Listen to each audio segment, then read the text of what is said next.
Assalamualaikum warahmatullahi wabarakatuh. Apa kabar? Saya Hersunul Arif dari Forum News Network. Senang sekali bisa menjumpai Anda semua. Anda sebagian besar pasti sekarang ini lagi heboh kasus Ferdinand Hutahian. Nah, ini kasusnya kalau orang Sunda nyebutnya pabaliut karena mengaku mualaf, mengaku dia sering hilang kesadaran. Tapi saya kira nanti kalau semua orang membicarakan Ferdinand Hutahian, banyak kasus-kasus lain, kasus besar yang hilang, nggak kita kawal itu. Dan salah satunya adalah pekan lalu ini ada laporan bukan pekan lalu dong, beberapa hari yang lalu itu ada Poros Nasional Pemberantasan Korupsi itu melaporkan kasus Ahok dan ada 7 kasus yang dilaporkan. Saya akan mengajak Anda untuk berbincang dengan Dr. Marwan Batubara, ini salah satu pelapornya ya. Assalamualaikum Pak Marwan Batubara. Waalaikumsalam warahmatullahi wabarakatuh, Pak Arif. Ya, ini banyak orang kaget kenapa tiba-tiba Ahok itu dilaporkan dan kemudian PDIP menyebut bahwa ini ada yang membuat isu karena berkaitan dengan tahun politik. Benar nggak seperti itu dan apa sih sebenarnya motivasinya tiba-tiba melaporkan kasus Ahok ini? Rasanya bukan tiba-tiba, ini selalu dalam benak kita untuk supaya KPK itu menuntaskan sekian banyak kasus yang dilibatkan Ahok. Ya. Karena faktanya kan selama ini hanya satu yang coba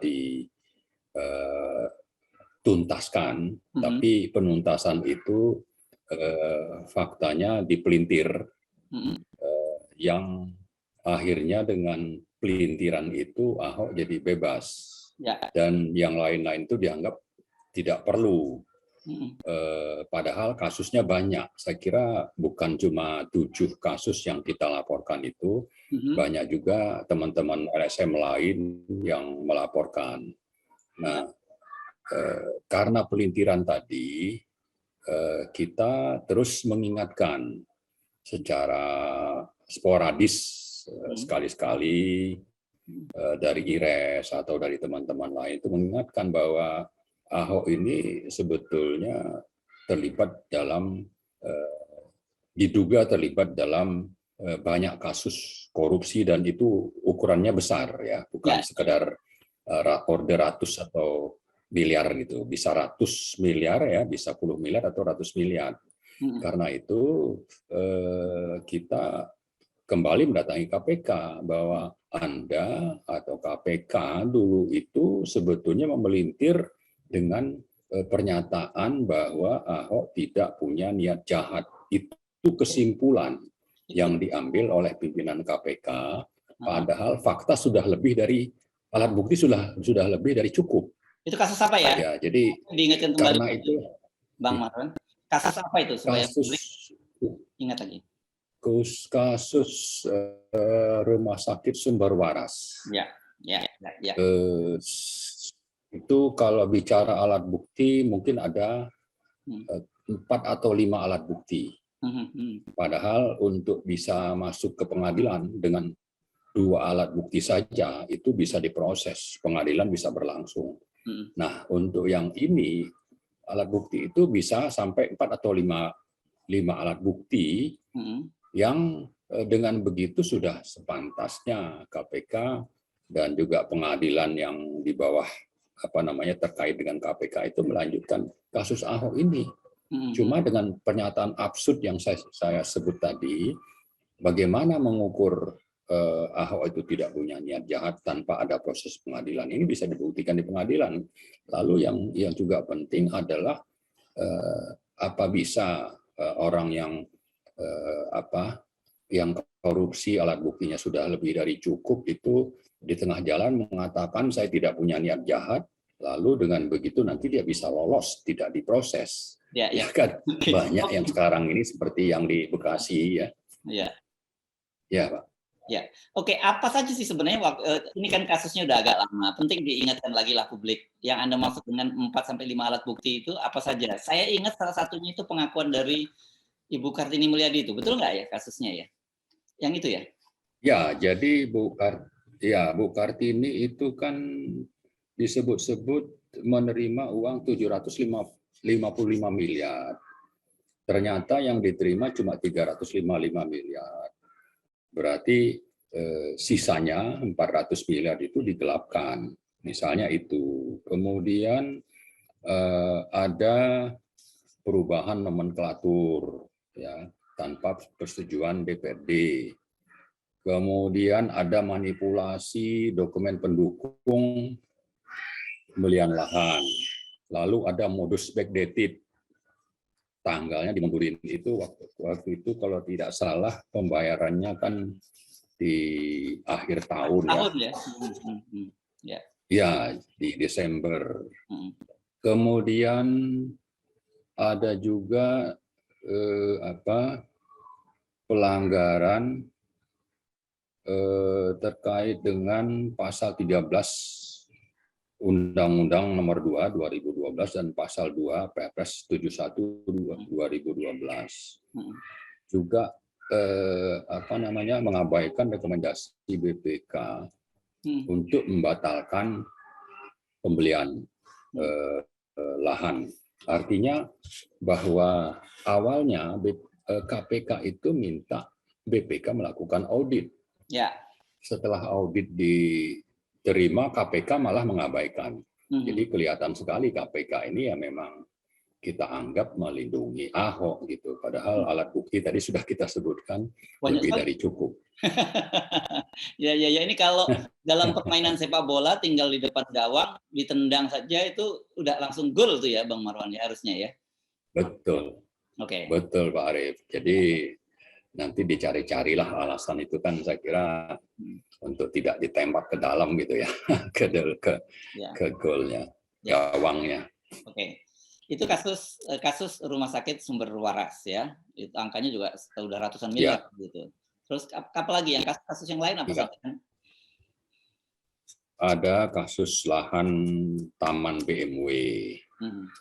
Ini Taman BMW yang diklaim sebagai lahan milik Agung Podomoro, akan diserahkan ke Pemda DKI sebagai kewajiban. Maksudnya mungkin fasos-fasum ya. Ternyata lahan itu bodong, tidak punya surat dan itu bukan punya Agung Podomoro. Jadi tidak ada satu dokumen yang secara hukum sah bahwa lahan itu nanti bisa menjadi milik Pemda DKI. Lalu ada pemalsuan tanda tangan dalam proses pemilikan lahan ya oleh Agung Podomoro.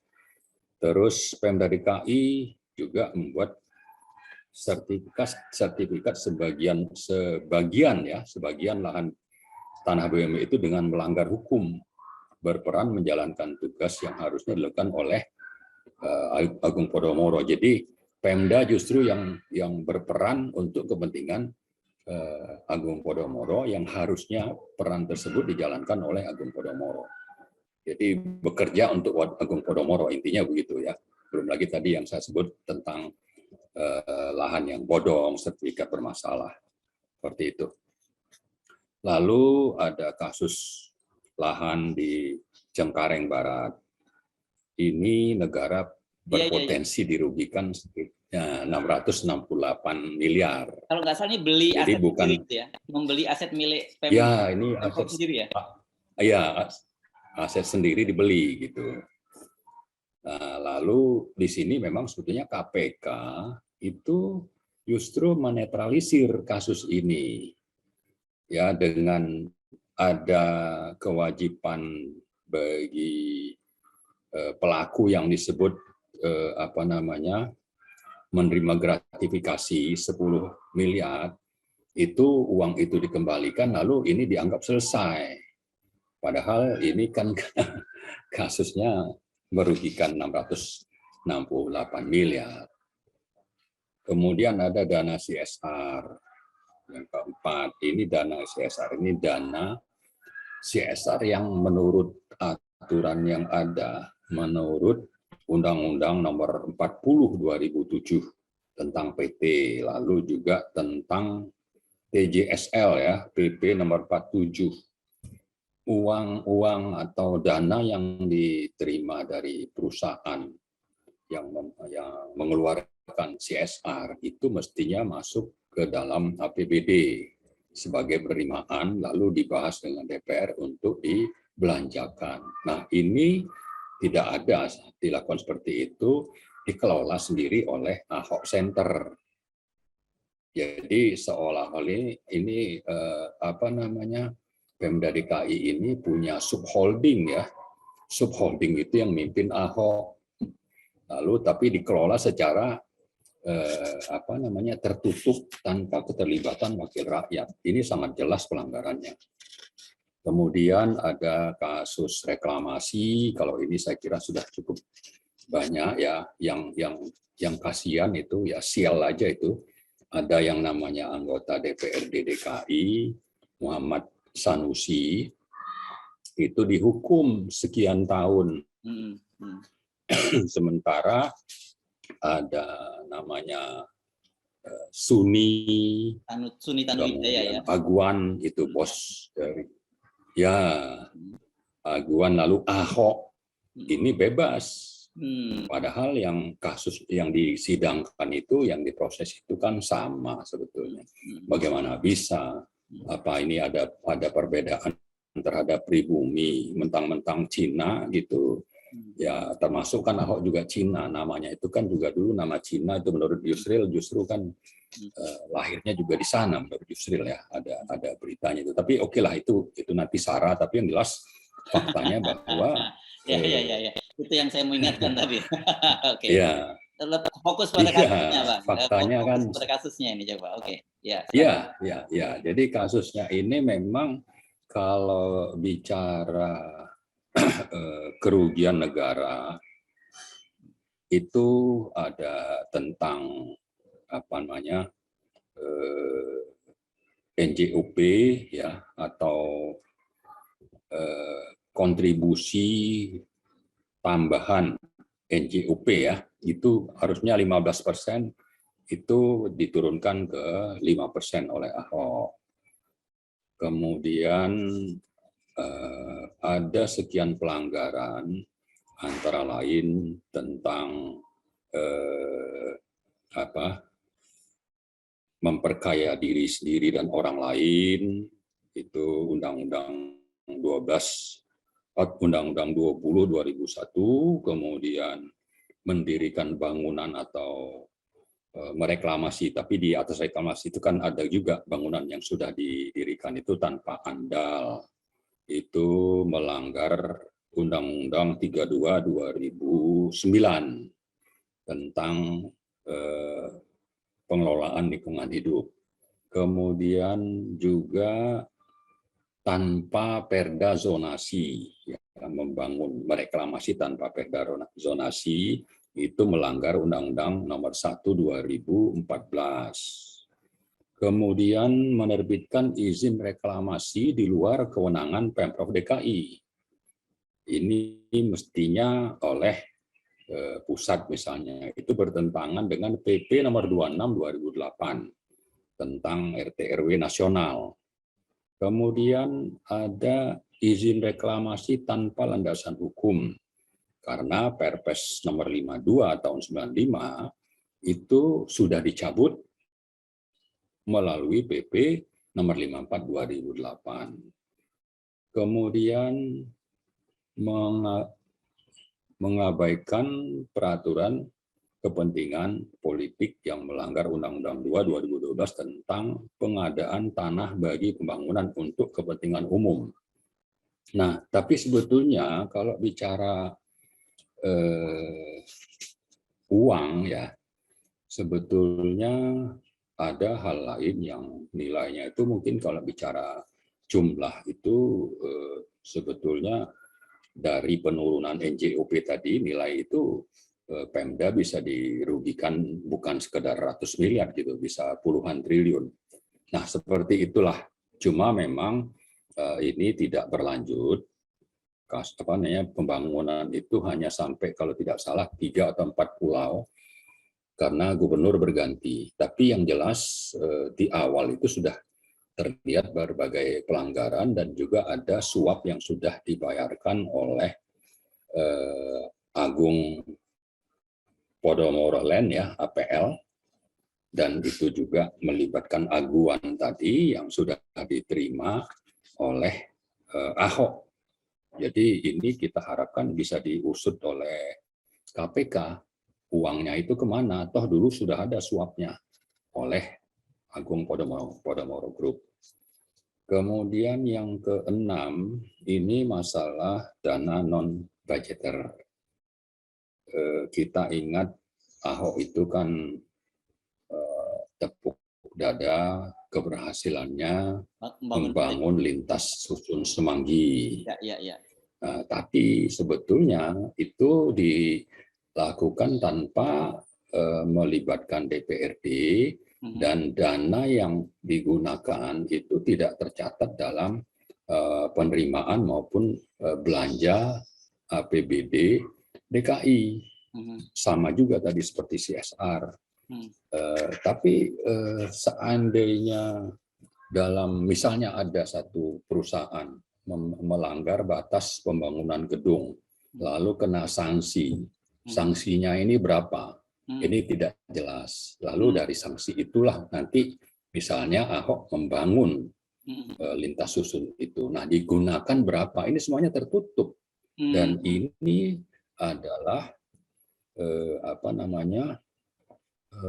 kebijakan dan program yang melanggar Undang-Undang 17/2003 tentang keuangan negara, Undang-Undang 1/2004 tentang perbendaharaan negara, Undang-Undang nomor 30/2014 tentang administrasi pemerintahan, dan PP 58/2005 tentang pengelolaan keuangan daerah. Jadi ada 5 aturan yang dilanggar sekaligus, dan ini juga sama, bukan sekedar ratus atau ratus juta atau 1 miliar gitu ya, bisa puluh atau ratus miliar.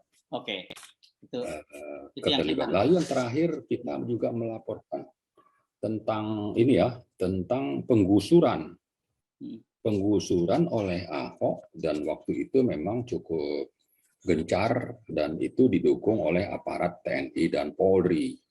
Tapi belakangan kan rakyat melawan, dan ini sebetulnya dalam rangka untuk melancarkan bisnis para konglomerat, rakyat digusur, lalu ganti ruginya tidak jelas. Nah, padahal dari IRES itu punya tanda tangan Pak Jokowi dan juga Ahok ya. Kalau digusur kandang ayam pun itu akan diganti katanya. Nah, ternyata itu tidak seluruhnya seperti itu. Banyak yang justru tidak ada ganti rugi terhadap orang yang kena gusur. IRES ini lembaganya Bang Marwan ya. IRES ini lembaganya Bang Marwan ya. Ya, Pak. Katanya Bang. Indonesian Resource Studies, betul Pak, betul. Ya, oke. Ya. Bang, Indonesian Resource Studies. Ya, ini tadi 7 kasus ini Kenapa? Terjadi selama masa Ahok menjadi gubernur ya, yang hanya sekitar 2 tahunan itu ya.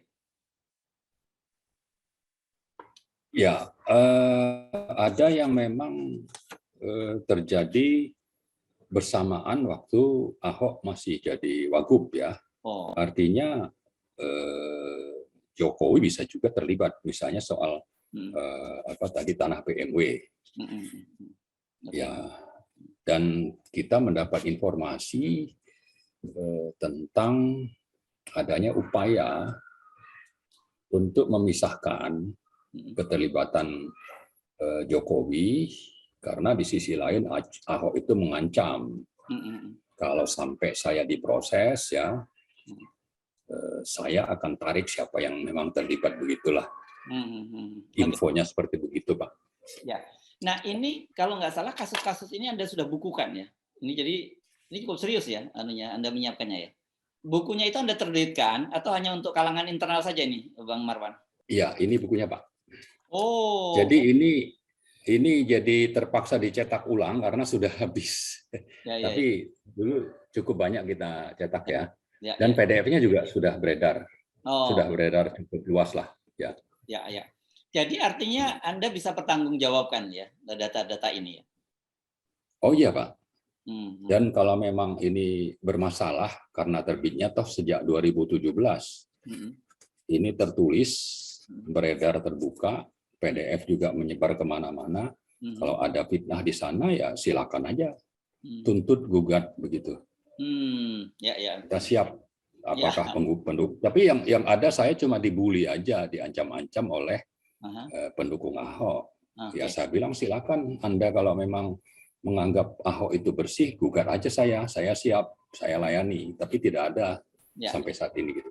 Ya. Oke. Nah, sejauh ini menurut Anda apa dengan data-data yang Anda sampaikan tadi, dan ini saya maaf masih menyebutnya sebagai klaim Anda ini bahwa ini valid gitu, kenapa sampai sekarang tidak ada tindakan dari penegak hukum, katakanlah dalam hal ini KPK? Ya, kita sih menduga KPK itu bagian dari orang-orang yang tergabung dalam oligarki kekuasaan. Ya, minimal mereka tunduklah kepada penguasa atau juga tekanan dari pengusaha. Dan mungkin juga bisa terpilih jadi komisioner KPK misalnya karena memang dijagokan oleh satu perusahaan tertentu, ada beberapa konglomerat. Sama seperti yang sekarang terpilih kan berlanjut tuh siapa Alex Marwata ya. Ini salah satu yang membela Ahok ini. Kalau yang Panjaitan itu kan kalau tidak salah jadi Basaria Panjaitan. Komisaris. Ya. Siapa namanya? Basaria Panjaitan yang jadi komisaris. Ya betul. Jadi komisaris di Sentul Sentul City. Sentul City Pak, ya kan? Ya. Yang ada perkara dengan Rocky Gerung. Ya. Oke, pertama kali kapan Anda laporkan kasus ini? Tahun 2017, waktu buku ini sudah jadi langsung kita laporkan. Ya, jadi pada periode KPK sebelumnya. Agus Raharjo sebagai pimpinan. Ya. Karena saya juga mencatat di sini tentang tidak konsistennya Agus Raharjo bersikap. Awalnya misalnya kerugian reklamasi itu sekian triliun bagi negara misalnya, itu disebut triliun, sangat besar. Tapi faktanya dia tidak melanjutkan untuk kasus misalnya yang melibatkan Sanusi dan Arisman Wijaya kalau tidak salah itu APL ya. Agung Podomoro Land. Kenapa tidak konsisten? Berarti ini sudah kena sesuatu ini, atau mungkin diancam, atau ya tadi bagian dari oligarki. Ya. Oke, nah sekarang targetnya apa dengan melaporkan ini? Apakah Anda juga yakin terhadap KPK yang sekarang? Karena Anda sebut di antara pimpinan KPK itu sendiri ada yang sebelumnya juga menjadi pimpinan periode sebelumnya. Kita antara yakin dan tidak yakin, tapi yang jelas kita menganggap ini sesuatu yang sangat besar dan perlu dituntaskan. Ya. Kalau nanti oke lah, mungkin selama Jokowi berkuasa bisa saja ini terus dipendam, tapi kalau nanti pemerintahan berganti ya kita berharap itu akhirnya diusut. Tapi terlepas dari itu, ini opini yang dikembangkan di publik bahwa Ahok ini orang bersih, orang tegas dan sebagainya, itu kan perlu dipahamkan kepada publik bahwa Ahok ini sebenarnya punya masalah yang sangat besar terkait dengan korupsi. Dugaan korupsi Ahok itu bukan cuma 7 kasus tadi, tapi bisa sampai belasan kasus atau puluhan kasus. Karena itu kita ingin kalau memang serius memberantas korupsi, salah satunya Ahok ini harus dikejar oleh pimpinan yang baru. Nah, kita berharap ya Pak Firly terutama ya, apalagi kita tertrigger dengan ucapan beliau tentang threshold presidential threshold yang 0%.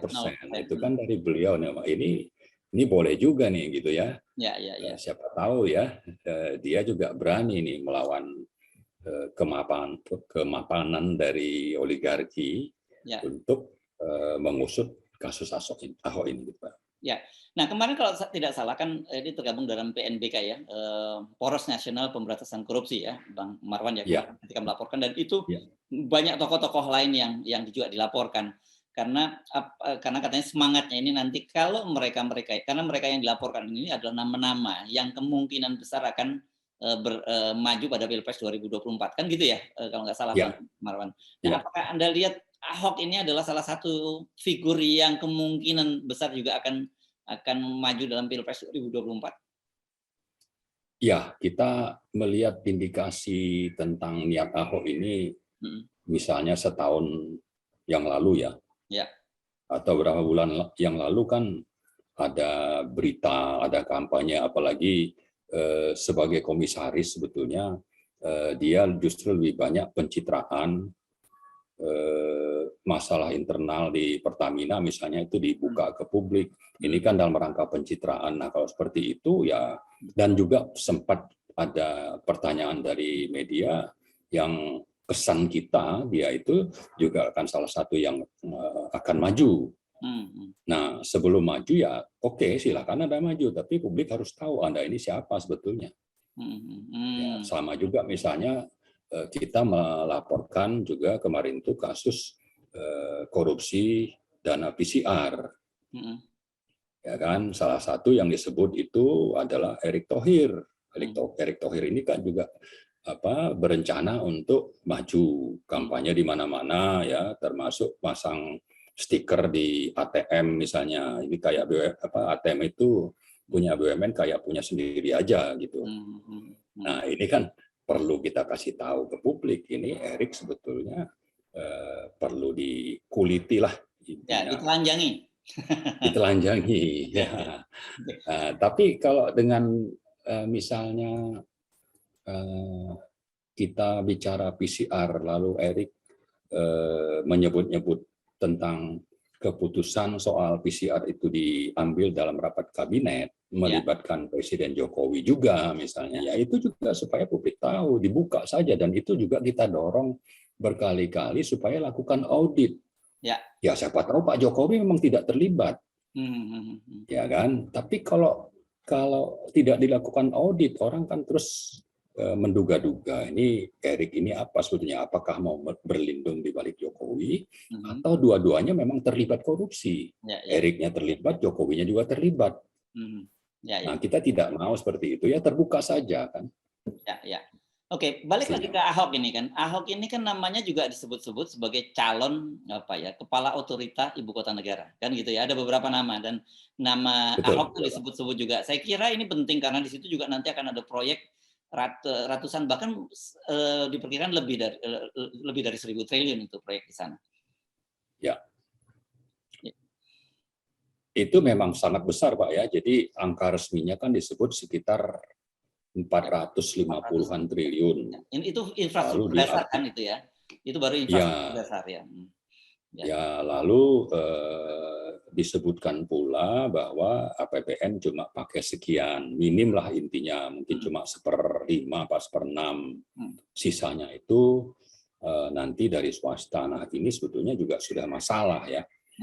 Masalah untuk karena melibatkan swasta, nanti modusnya itu bisa saja mengikuti modus yang terjadi untuk proyek reklamasi. Oligarki lagi yang terlibat.